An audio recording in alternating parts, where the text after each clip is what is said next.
Good evening, fellow punters. Mickey D back with you again for day 3 selections for Cheltenham 2022. It's about 9 o'clock on Tuesday night. I was spending the last couple of hours. I couldn't find the sheet that I had a lot of the selections written out, so I had to redo them. What a day's racing.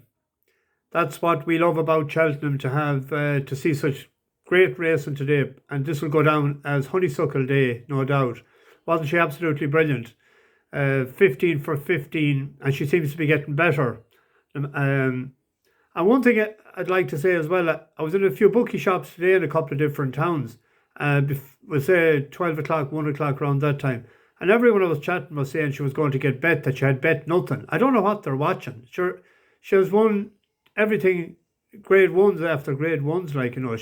Why isn't she getting the respect she's deserving? But she'll be going next year now for 3 in a row to emulate See You Then, who won 3 in a row. But she'll have competition with the way Constitution Hill won today. An absolute jet. But it's great to see Honeysuckle. The reception she got going in, it was like a guard of honour, and she walking up through it, and I think she knew. She had her ear pricked, and she was saying, "I'm the Queen."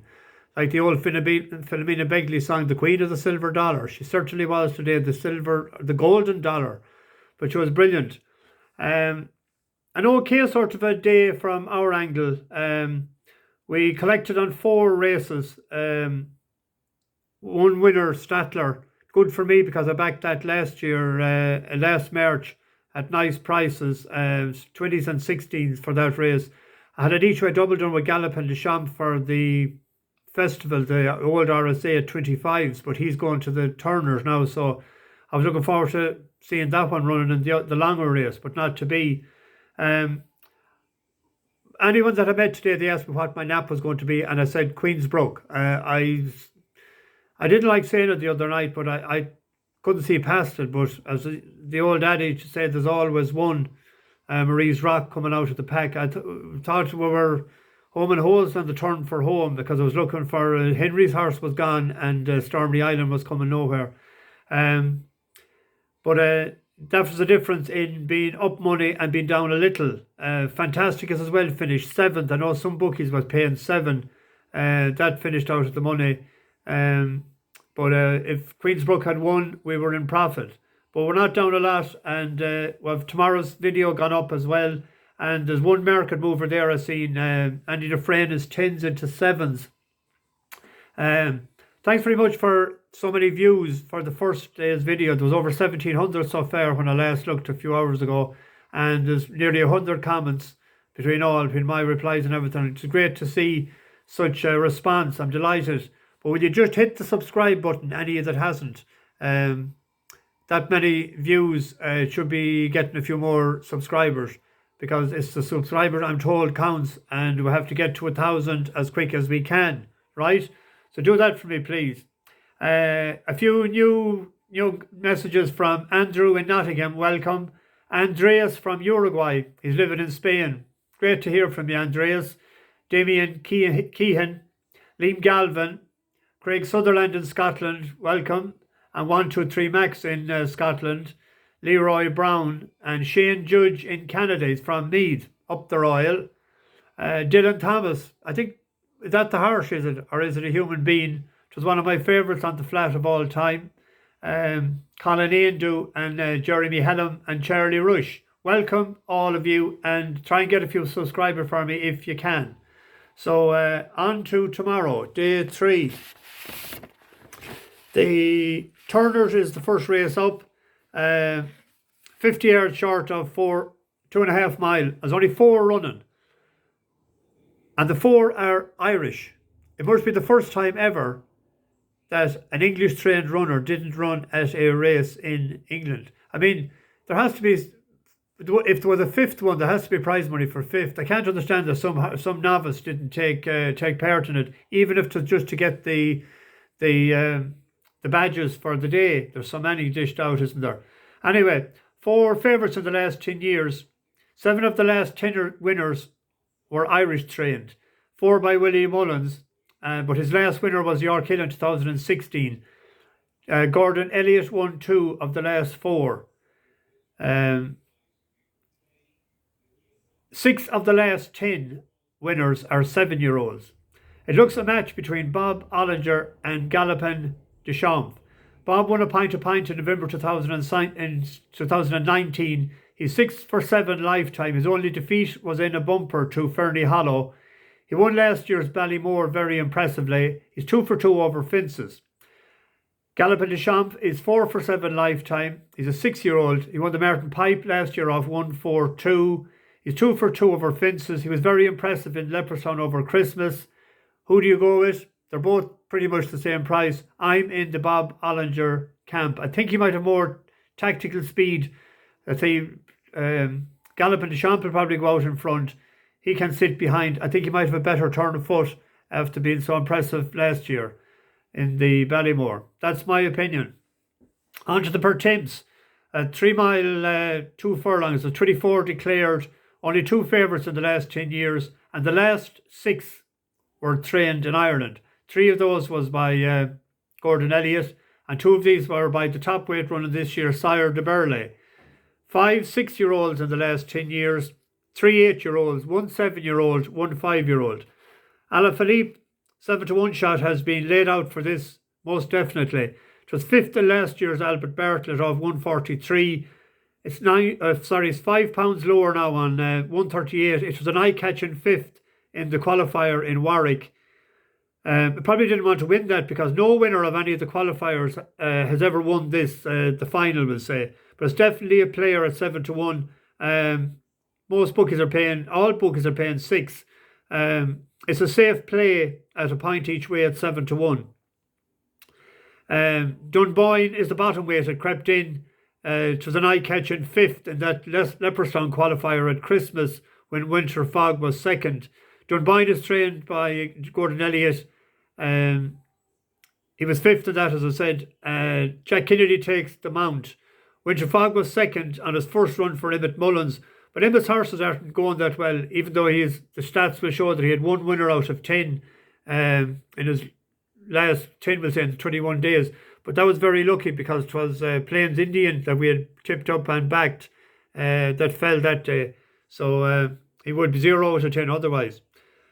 Tullybeg for Gordon Elliott for the Morton Spective Stud has been put away for this after finishing 5th in the qualifier in Cheltenham last October of 140. It's dropped £4. Dyer Regan is in the saddle. Now it's just the hunch that I have. It's 14-1, and the bookies are paying 7 places in this.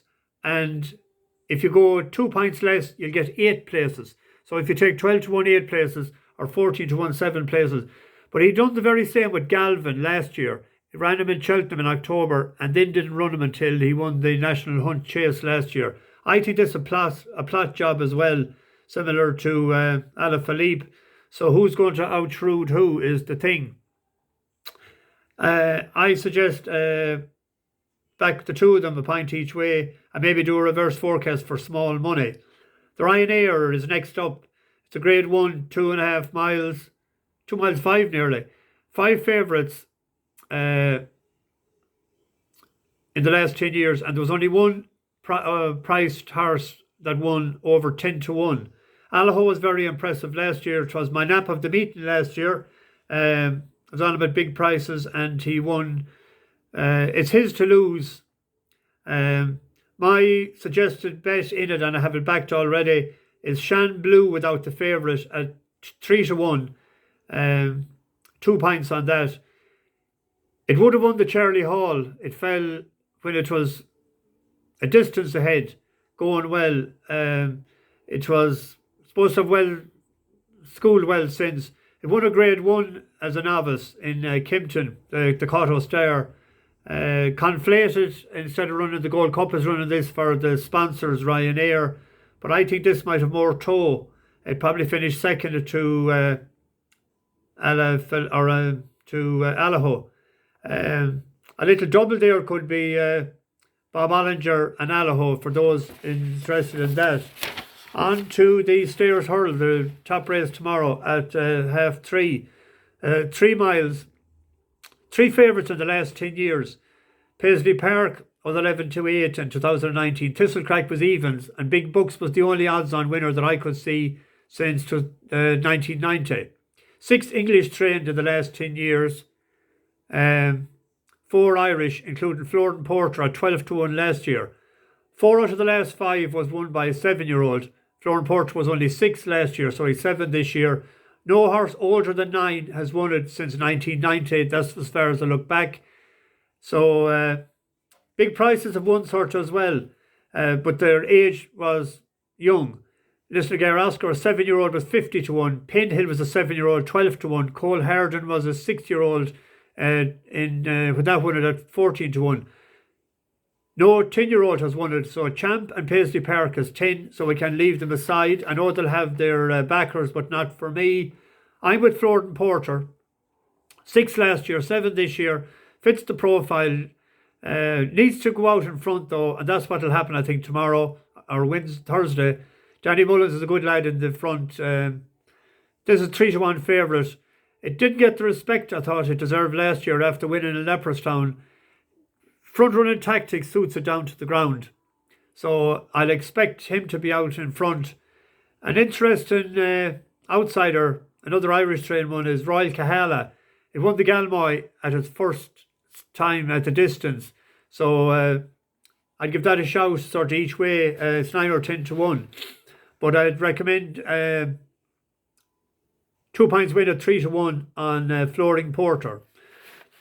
Great name. The owners of that are a flooring contractor and a publican. They're in South Roscommon and Galway. So I hope that there's a bit of cheer for the Rossies tomorrow night. The 410 is the plate, grade 3. 2 miles, 4.5 furlongs, 22 declared. 4 favourites in the last 10 years. 4 out of the last 6 were Irish trained. 3 7-year-olds, 2 8-year-olds, 2 6-year-olds and 3 9-year-olds. So there's a variation of ages. 8 of the last 10 winners carried under 11 stone. And 2 carried 11 stone 4 pounds. The favourite is Celebre Dallin for Philip Hobbs. It's 3 for 3 since coming from France. But I think before I went over to France to the Carberries, it was trained by David Pipe a few years back. Imperial Alcazar is fancied, but it's up £8 for winning last time at its first time running back at shorter and trip. It had been running at 2.5 and 3. It was fancied last year for the Pertemps, but it's up £8, so that could scupper its chances. Grand Paradis hasn't won a chase, but it's learning on the job. It got a hard look a few times. Novice chases and that, and good novice chases and graded chases. But it's learning. It's rated 139 in Ireland, and it's the same as rating in England. It was dead heated for second with Frontal Assault, who's favourite for the Kim Muir. Davy Russell is riding. Davy, rides Cheltenham like no other. It's a 10-1 shot. They're paying 6 places, 1.5 each way on that. The Mayor's Novice Hurl, 22 declared. This is only the 7th run, and 6 has been won by Ireland. 5 to Willie Mullins, and that one that fell today for Henry de Bromhead won it last year. I'm taking an each way chance on Impervious for Colin Murphy and Sligo owner Paul McEwen. Best of luck, Paul. It won its first 3 hurls, and it won including a grade 3 in Down Royal for the Christmas. It was 5th of 7th in the Royal Bond, but it got hurted. It made a boo-boo at the last, and I think it hurt itself. But by all accounts, it's flying at home and ready to go. It's a 9-1 shot. They're paying 5 places with 365 betting. So we're going to go a pint each way on Impervious. That's the thing. So I only have the one left, isn't it? The Kim Muir. 3 miles, 24 declarations. 'Twas won by Mount Ida last year. 3-1 favourite. One of only 2 favourites in the last 10 years. Split equally, winning 5 Irish, 5 English in the last 10 years. 4 out of the last 5 was won by a 7-year-old. The other one was an 8-year-old Mr. Proach. 6 out of the last 10 has been a 7-year-old, 2 8s, and a 1 12-year-old was the package for the pipe yard. Jamie Codd has won it 4 times, Derek O'Connor once, and Rob James once. Only one female jockey has won it, Gina Andrews in 2017. All of the last 10 winners carried 11 stone or more. In 2008 was the last time someone under 11 stone had won. Yeah, that was High Chimes. Gordon Elliott has 2, the top 2, and both of them are 7-year-olds, so they tick that box. Frontal Assault is the favourite, so we'll get a guide as to how well it's handicapped by Grand Paradis running in the earlier race. Fakir Deline was well beaten in Leopardstown Dublin Racing Festival, so to suggest that that's not maybe well handicapped. Mr. Coffey for Nicky Henderson, first step up and trip, has a good pilot, Samueli Cohen. It's a 7-year-old, it's carrying 11 stone 4. It was last seen second to Lampresse in a grade 1 chase. It's interesting how it will, with Samuel Cohen is a good pilot in those kind of races. There's a horse there that I chipped up a couple of times and backed, 7-year-old as well, for Charlie Long. It's an Almazar Guard. It's a 50 to 1 shot. That might be worth a small few pound, maybe £1.5 each way. But I came down on Mr. Fogpatches. Owned by ridden by Patrick Mullins for Peter Fahey. It's an 8-year-old, last seen third in the Thyestes chase of 136. And who was fourth in that Deal Kerr, who I tipped up and won last Sunday, won the Leinster National. So it's only up £2. It's 12 to 1. And they're paying 6 places, and I suggest £2 each way. Patrick Mullins, I would imagine, would have had the choice of a good few horses in this. So he chose this one. The Fahey are delighted, I believe, to have him on. Now, he has ran over the course and distance in a grade 3 in December and was second. I think Felicia Williams' Commodore won that. I think that has a right good chance with Patrick Mullins in the plate. So that is Thursday's racing. I'm putting this up now. It's about 9:30. I don't know how long it'll take. The last one I made a boo-boo yesterday. I split it in 2 and I put up the 2 of them uploading at the same time. And I put up 1 first and then 2, and it actually came out arseways. But you learn something new every day. Every day is a school day. Anyway, the best of luck punching for the rest of the week. Hope we hit a couple of winners in the next couple of days, and then we'll round it off with a good day Friday, I hope. Mickey D for the tipping service here. Tipping line. No charge ever going to be here. Right? Bash the bookies.